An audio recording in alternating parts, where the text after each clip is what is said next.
World Championship Tour nan surfing nakasalalay ang ngayan nan probinsya nan Surigao del Norte.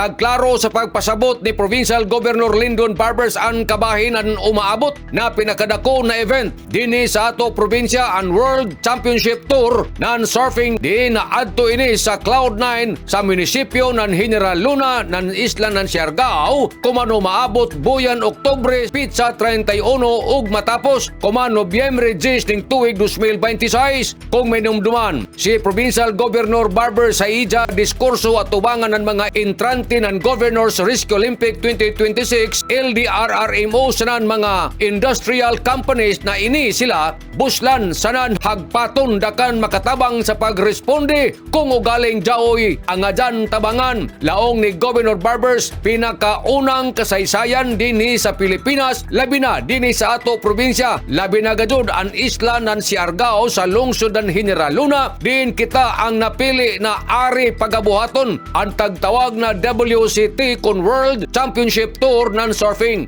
Matod sa gobernador, iniintirog kalibutan na dili pariyo ni atong miaging tuig na Asia Pacific Qualifying Series ra adto. Kini dinhi magtapok ang tanan nag-champion sa nagkalain-laing mga nasod sa intiro kalibutan dinhi sa ato lalawigan. Tagsabot ni Governor Barbers ang hipi sa PDRR na si John Tripoli na nagkinahanglan si ng dugang augmentation ng rescue people or responders atol sa World Championship Tour. Subay ni ini matod sa gobernador, isa na isa bini kadakong dungog kanatong mga Surigao-non. Paminaon ta si Governor Lyndon Barbers.